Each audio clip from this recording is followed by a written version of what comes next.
If there was ever a man who was generous, gracious, and good, that was my dad, the man. A human being so true, he could live like a king, 'cause he knew the real pleasure in life to be devoted to, always stand by me, so I'd be unafraid and free. If there was ever a man who was generous, gracious, and good, that was my dad, the man.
If there was ever a man who was generous, gracious, and good, that was my dad, the man.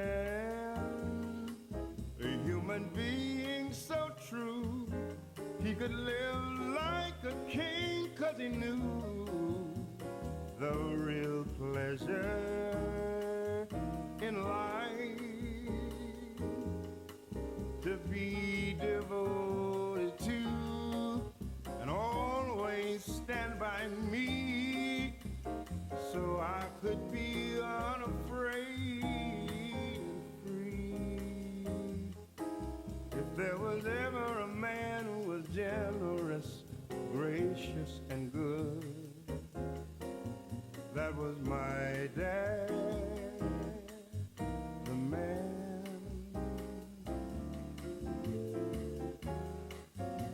My father, the man. My father. Oh.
Good afternoon.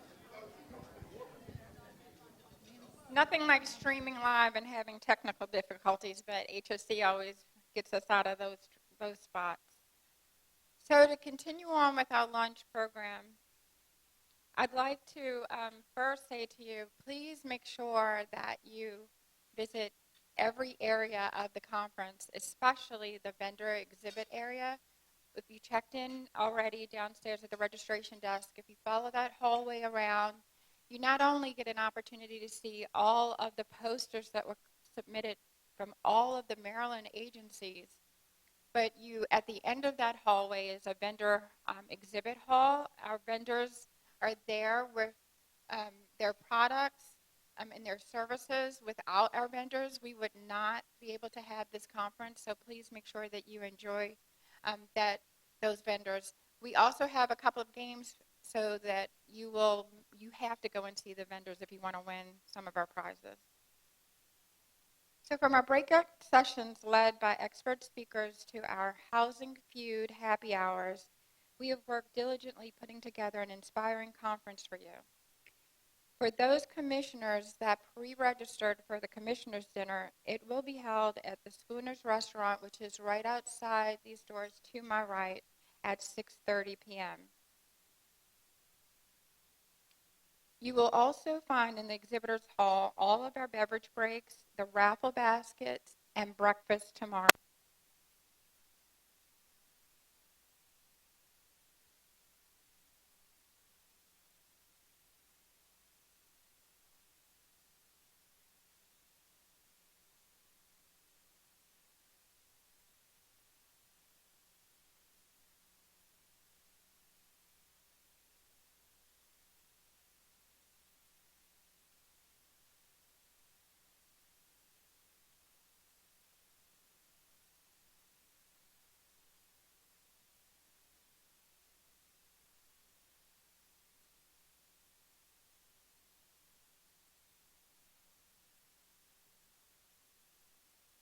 $10 for 10 tickets and 7 for 20. All the proceeds from the basket raffle go to our scholarship and poster contest prizes. The raffles will be drawn on Friday during our closing breakfast, and you must be present to win. If you have to leave before Friday morning and you purchase tickets, make sure you give them. You can give them to me. I'll let you know if you won, kind of, sort of, but or someone that you trust. So without further ado, I'd like to introduce our keynote speaker this afternoon, and that's Miss Erica Connor.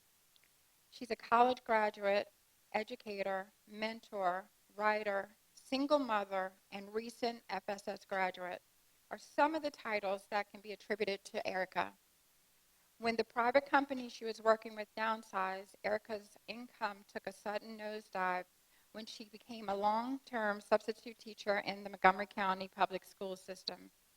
Aware of the financial struggles, an astute property manager where Erica resides told her about the in-house Section 8 program. Soon after joining the program, the property was acquired by the Housing Opportunities Commission, HOC, of Montgomery County. In 2012, after receiving a letter about the Family Self-Sufficiency Program, Erica attended an information center session at the Kensington office of HOC. Although she was very interested in the program, a hectic work schedule and a health crisis prevented her from joining the program at that time. However, thanks to the committed and persistent FSS staff who stayed in communication with her, Erica joined the FSS program in 2014. Then, an empty nester, Erica began to reconnect with her dreams and aspirations and worked with FSS to manifest them. Exhausted from teaching, her first goal was to acquire new full-time employment with benefits. In March of 2015, she was hired by HOC Academy to create the agency's new science, technology, engineering, and mathematics, their STEM program. Today, she is responsible for coordinating STEM after-school programs, summer camps, and events for youth in HOC households. Her second goal was to purchase a home in the county, and she is well on her way to making that dream a reality. Erica's future goals include acquiring project management certification, earning a master's degree in education, and learning to speak fluent Spanish and French. Erica completed her stated FSS goals and was approved for early graduation for October of 2016. Please join me in welcoming Erica Connor to the stage.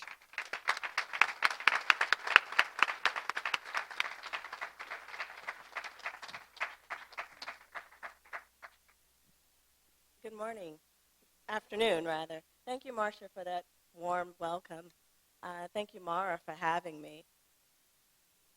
As Marcia said, I am a proud recent family self-sufficiency graduate. I want to begin this conversation at the end, if that's okay. All right. I'm closing on my house tomorrow, so.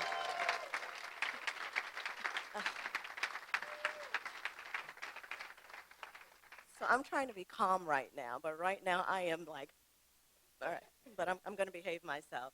So please forgive me if I go off schedule a little bit. So I guess I should tell you a little bit about me. And one of the things about me, I don't like standing behind podiums, so I'm going to walk a little bit. Is that okay? All right. I won't take it off because I'll break it. Yes.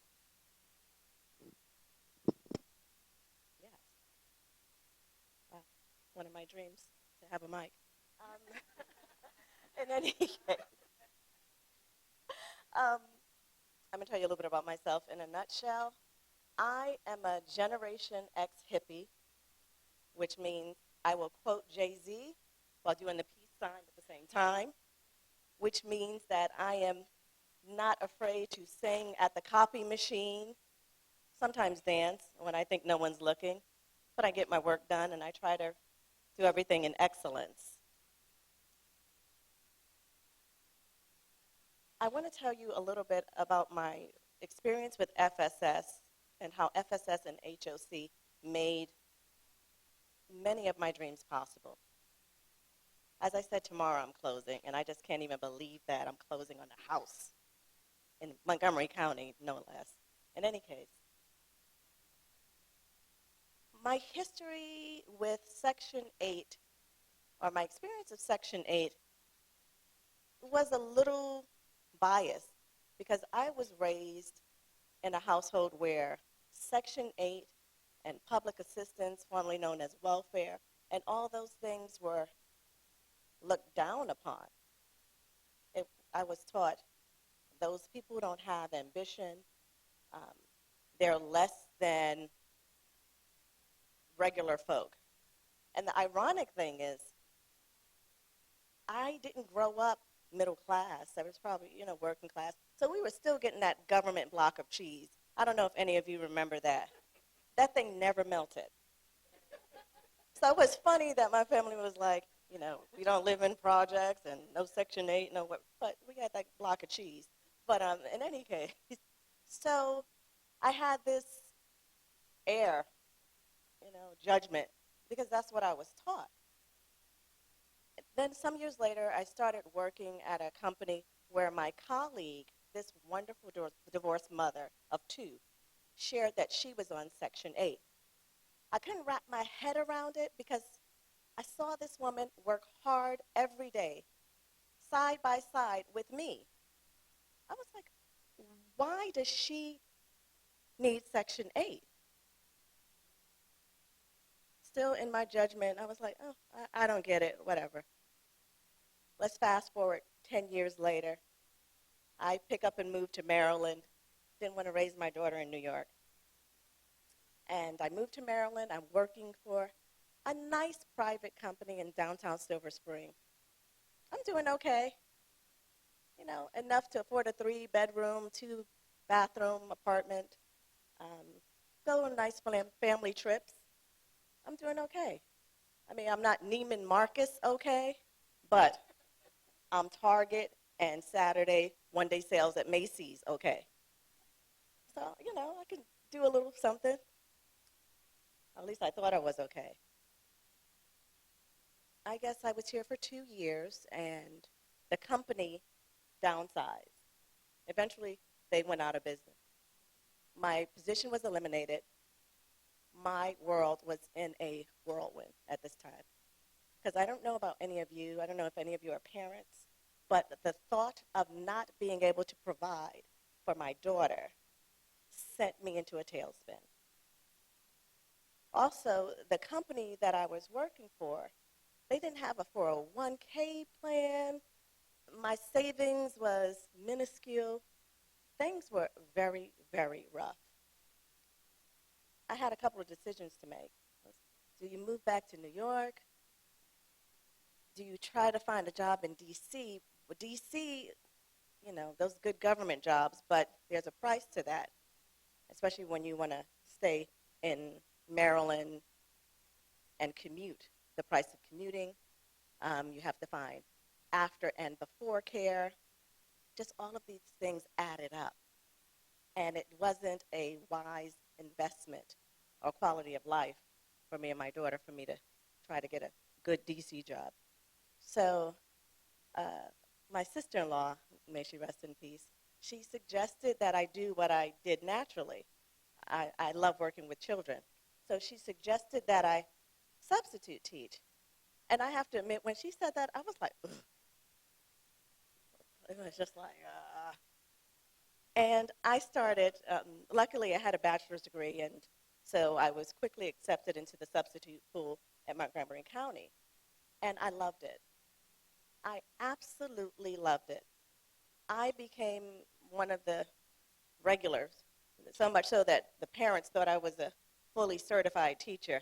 They're like, can my kid be in your class next year? I'm like, I'm just a sub. But it was just a wonderful feeling. It was so great. As much as it filled my heart, teaching, my bank account was less than full.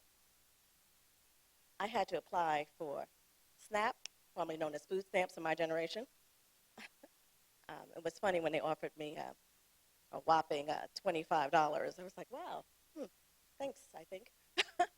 I had to apply for any government assistance while I was working. Understand that I was working, I was teaching every day, but I couldn't make ends meet. I finally understood what my coworker was going through. It was very humbling, to say the least. Because I was basically robbing Peter to pay Paul, that's an expression. I wasn't really robbing anyone. Please. All right, so don't think that I was doing anything illegal. But I was living below check to check. I pawned jewelry. Anything that I could take to a secondhand store and get money for, I did. And it still wasn't enough. So ultimately, I had to relinquish my 3-bedroom, 2-bathroom apartment, and my daughter and I went to live with some relatives. That was scary, because the thought of not providing for your child, not being able to, it is the worst feeling.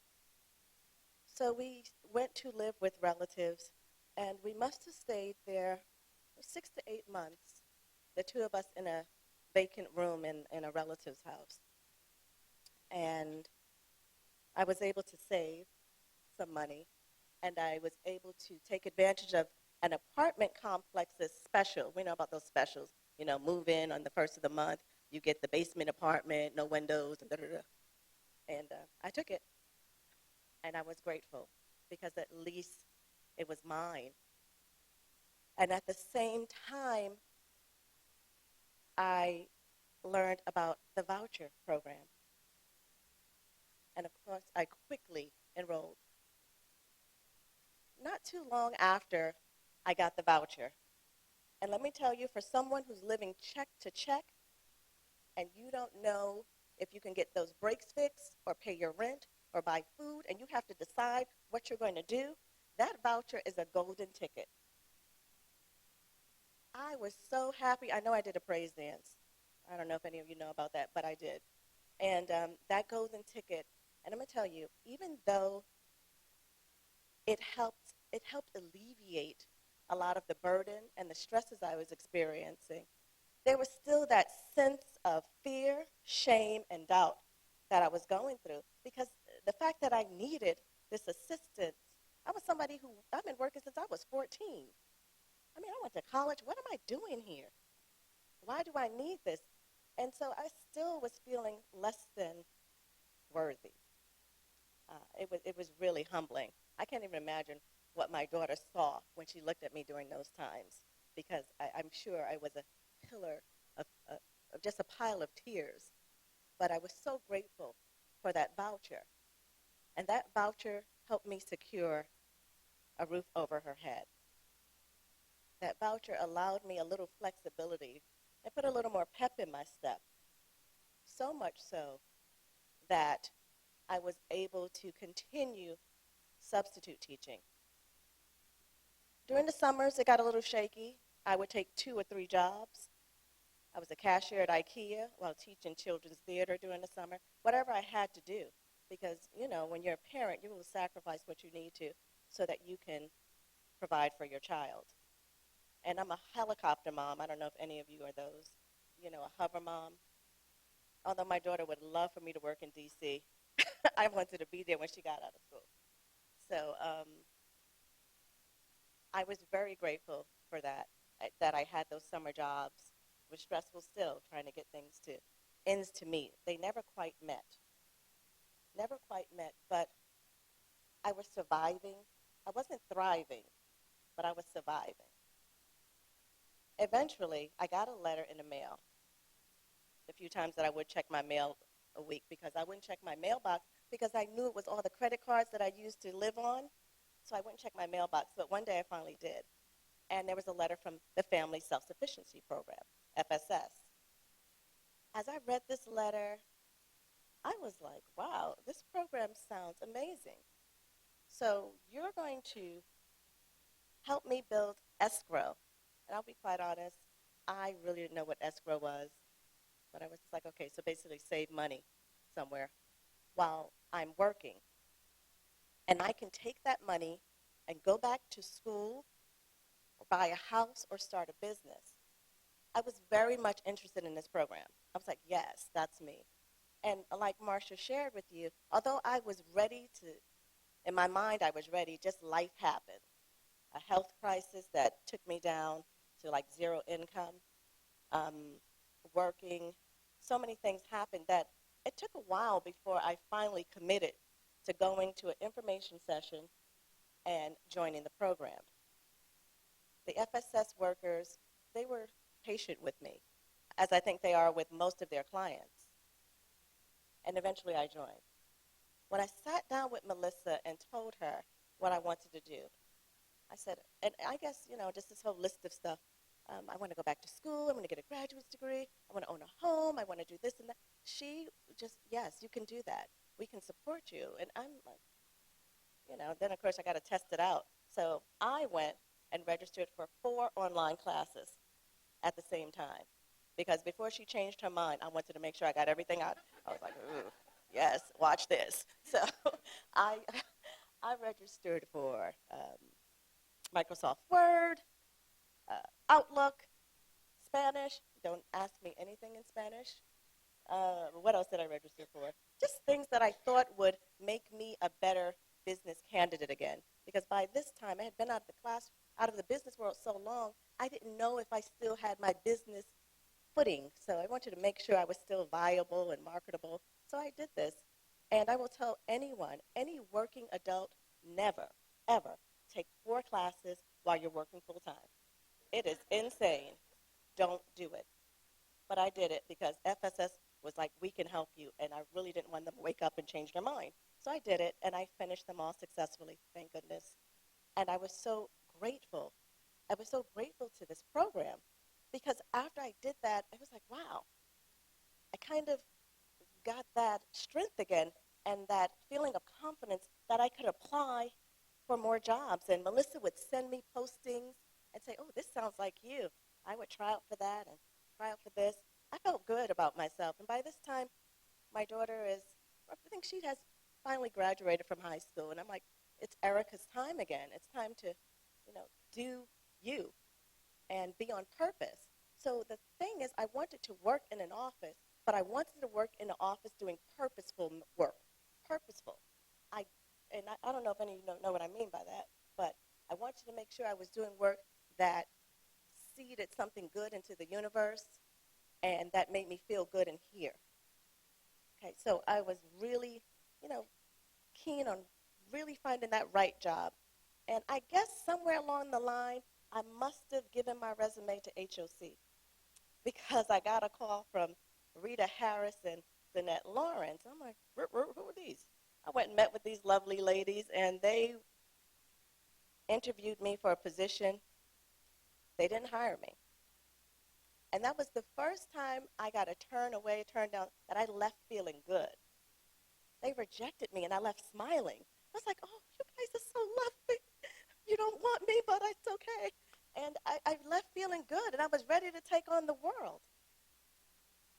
I tell you, I kept working, and all this time, I'm building escrow, FSS. If I want to take a class here or there, they would assist me in doing that. And again, Melissa would see things and send them to me, and I would try out for them. And this is the fun part. This is how I came to be with HOC. I get another call some months later from their COO, and she tells me about this new initiative that HOC is starting, this STEM initiative. And I'm not a scientist, I'm not an engineer, I'm not a mathematician. I am a life learner, though. I love to learn, and I love to share, and I love when kids get it. So I go for this interview, and at that time, I was moving then. So it seems like anytime I'm moving, something is happening. And it was just like the stars aligned, because it was a position in which I got to use my education skills and my business skills. And I get to seed into the lives of children in HOC households. In other words, I get to support children in low-income housing in achieving education and dreams in STEM. So what's going to happen in the future is that those kids will not need a subsidy because they've had an experience where they know that they're going into science, they're going into technology, they're going into engineering or mathematics, and that feels wonderful to be able to seed back into the agency that has helped me so much through the program called Family Self-Sufficiency. Now, I know Family Self-Sufficiency is not a cookie-cutter program. It works for those who want to do the work. For me, what it was when I was most crippled in life, it was like a crutch that helped me stand up again. Family Self-Sufficiency is the program. Think of it as a runway for those who want to take flight. In closing, I want you to understand that these programs like Family Self-Sufficiency, they serve a myriad of people. There's not just one type of client. You can be an educated single mother. You can be someone who has experienced a generational poverty. Wherever you come from, the Family Self-Sufficiency Program can be that too, to help you recreate the life that you are really meant to live. So please just continue doing the great work that you all do here. And I just want to thank you and just say thank you to Family Self-Sufficiency, FSS. We don't have any of those wonderful people here, but it is a wonderful program. I am a proud graduate who's going to leave you because I have to go home and finish packing. And just thank you for having me. Enjoy the rest of the conference. Thank you.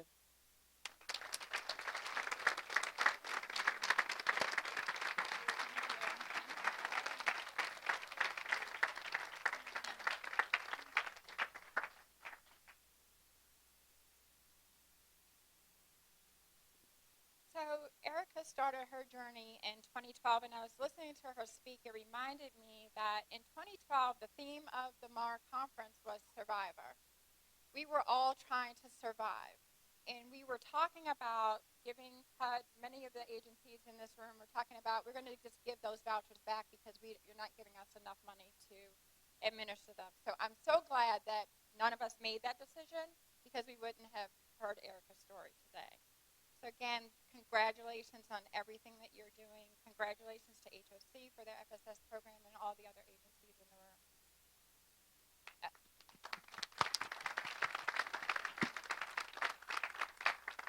So now for the fun stuff. I got some housekeeping things I'm going to go over with you as we move forward. So I first introduced myself as the outgoing MAHRA president. So I'm happy because someone else gets to take the reins and take MAHRA to the next level. And I'm sad because I've served a term of 3 years, and it has been a wonderful experience. So in order for me to be the outgoing president, we have to elect a new president, correct? So we will have an election on Friday, or actually tomorrow. The ballots will be placed in this room for lunch, so please make sure that you get to know the candidates. We will be electing the entire executive board, in addition to 9 standing board members. So tomorrow afternoon, we will introduce them to you, and hopefully they will get to know you. You see that some of the candidates have put information on your lunch tables today. So please make sure that you get to know the individuals that are on the ballot. So this afternoon, we have a reception planned in the exhibitor hall, and we're playing Family Feud. We have 6 agencies signed up to participate, and we flew in our version of Steve Harvey, Mr. Cliff Martin. They're similar. They're both bald. So Cliff will be our host for Family Feud, and our teams are Anne Arundel County, Prince George's County, Washington County, Montgomery County, Hagerstown, and Elkton will be playing for the top prize. In your packets, in your green bags, inside of your folders, you'll find 2 vendor meet cards. One is labeled Wednesday, and the other is labeled for Thursday. If you go and visit the vendors, have them put stickers on your card. You are eligible to receive a raffle ticket to win a Samsung tablet. We will be awarding a tablet for Wednesday and also one for Thursday. In each session room, you'll find session evaluations. We would encourage you to please fill out those evaluations so we know how to either improve, keep things the same, what your comments are on the sessions. They're very important to us planning for this conference for next year. And you will also find at the registration desk an overall conference evaluation that we would ask that you turn in before you leave us on Friday afternoon. There are 14 baskets that are located outside the vendor exhibit area that were donated by member agencies. And there are some really, really nice baskets. The basket that has all the liquor in it, that's mine. Nobody, But no, there are some very creative baskets that our member agencies donated on behalf of MAHRA so that we could continue to fund our scholarship program, which many of your participants take advantage of. And Florine Howard will give us that information about the award winners for this year. Again, enjoy your conference. The next session, the plenary sessions start at 2 o'clock. They're located downstairs, so you don't have to come back up the steps. Everything is downstairs. The exhibitor hall, again, is at the end, and we will start again at 2 o'clock. Thank you.